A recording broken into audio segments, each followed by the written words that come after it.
একটা সাংবিধানিক সংকট সৃষ্টি হওয়ার যে সম্ভাবনা ছিল সেখান থেকে আমরা বেরিয়ে আসতে পারব। রাষ্ট্রীয় সংকট শুরু হওয়ার একটা সম্ভাবনা যেটা থাকবে বা বিচার বিভাগ সেটা অগ্রাহ্য করার যে সম্ভাবনা থাকবে সেখান থেকে আমরা বেরিয়ে আসতে পারবো। সেই সমাধানের জন্য আমরা কালকে এই প্রস্তাবগুলো করেছি।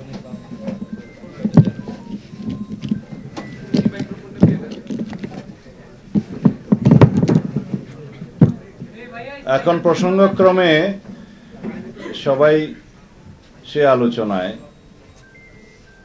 একটা প্রশ্ন উত্থাপন করেছে যে এই গণভোট হবে একই দিনে, সে গণভোটটা করলে সুবিধা এবং অসুবিধা কি।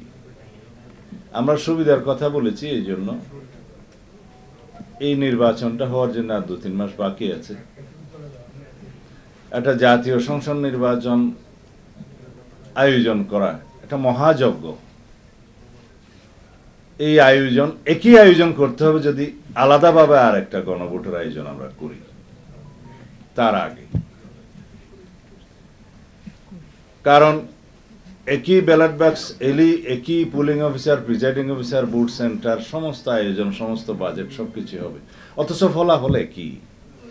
নির্বাচনের দিনে যে গণভোটের রায়টা আসবে সেই ফলাফল যেমন একই বাইন্ডিং হবে পার্লামেন্টের উপরে, আর আগে হলো একই বাইন্ডিং। কিন্তু আমরা অ্যাভয়েড করতে পারবো নির্বাচন বিলম্বিত করার যে কোনো প্রয়াসকে, আমরা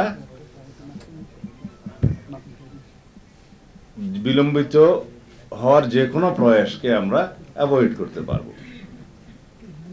তা এখন লক্ষ্য করছি কেউ কেউ, আমি কোনো দলের নাম নেব না, এটা তো অন এয়ারে যায় সবাই দেখে, এখনো আবার সেই আগের জায়গায় আগে গণভোট হতে হবে, কনস্টিটিউশন অর্ডার করতে হবে। এগুলো আমাদের মনে হয় পরিহার করা উচিত। এগুলি হচ্ছে মূল চ্যালেঞ্জ।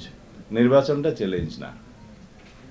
যারা নির্বাচন বিলম্বিত করতে চায় বিভিন্ন কায়দা কানুনের মধ্য দিয়ে, সেটাই হচ্ছে চ্যালেঞ্জ। অথবা বিভিন্ন ইস্যু সৃষ্টি করে আলোচনায় এবং রাস্তায় একই ইস্যুতে আন্দোলন করে যারা একটা বিভ্রান্তি সৃষ্টি করতে চায় জাতির মধ্যে, সেগুলি হচ্ছে চ্যালেঞ্জ। মূল চ্যালেঞ্জ এটা না।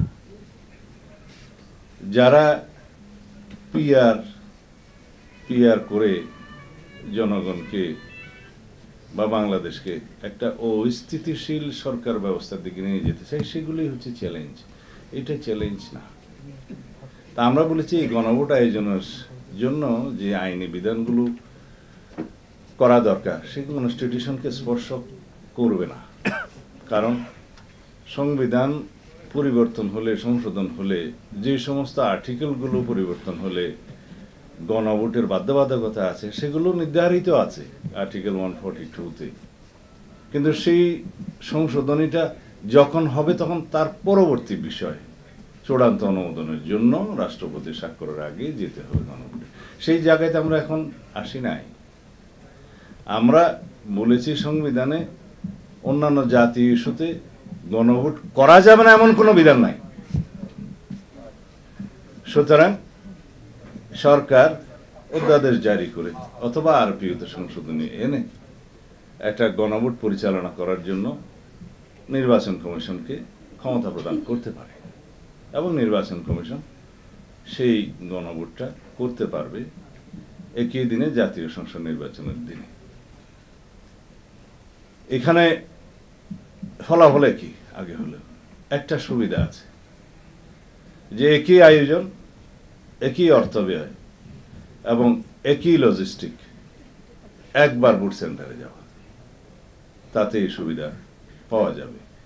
অসুবিধার মধ্যে হচ্ছে আরেকটা জাতীয় সংসদ নির্বাচনের মতো বিশাল আয়োজন করে শুধুমাত্র গণভোটের জন্য দেশকে প্রস্তুত হতে হবে, সেটা হচ্ছে অসুবিধা।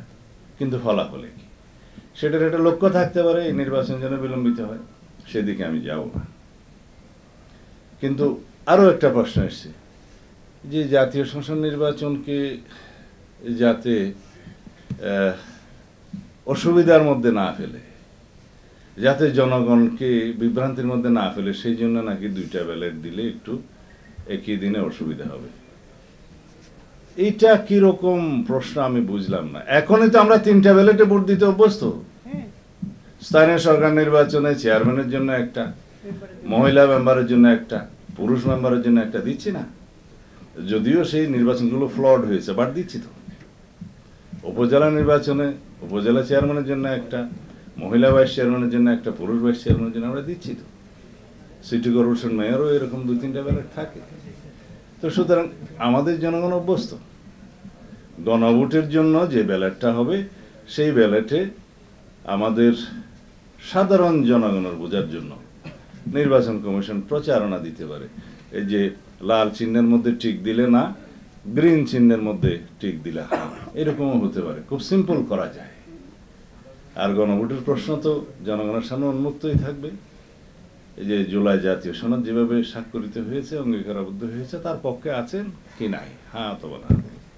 তা আমরা সিম্পলের দিকে যাব, এটাই হচ্ছে আমাদের জন্য চ্যালেঞ্জ। যারা জটিল করতে চাচ্ছে তাদেরকে আল্লাহ হেদায়েত নসিব করুন। আমাদের যেন জাতীয় জীবনে আমরা একটা সুন্দর, সুষ্ঠু, নিরপেক্ষ, অবাধ জাতীয় সংসদ নির্বাচনের মাধ্যমে একটি রাজনৈতিক স্থিতিশীল সরকার পেতে পারি, রাষ্ট্র পরিচালনার জন্য স্থিতিশীলতা আনতে পারি। নির্বাচনের বিষয়গুলো কি, সাবজেক্ট কি, অবজেক্ট কি? জনগণ, ভোটার, নির্বাচন কমিশন, পলিটিক্যাল পার্টিস, আইন শৃঙ্খলা রক্ষাকারী বাহিনী। এই তো আইন শৃঙ্খলা রক্ষাকারী বাহিনী 1 নম্বর বলি। বর্তমান পুলিশের যে অবস্থা, সবাই সন্দেহ পোষণ করে তাদের দিয়ে এই নির্বাচন সুষ্ঠুভাবে সম্পন্ন করা সম্ভব হবে কিনা। হ্যাঁ, এই বিষয়ে সবার একটু প্রশ্ন আছে। কারণ পুলিশ বাহিনীর টোটাল মোরালটা এখনো সেই আগের জায়গায় ফেরত আসেনি।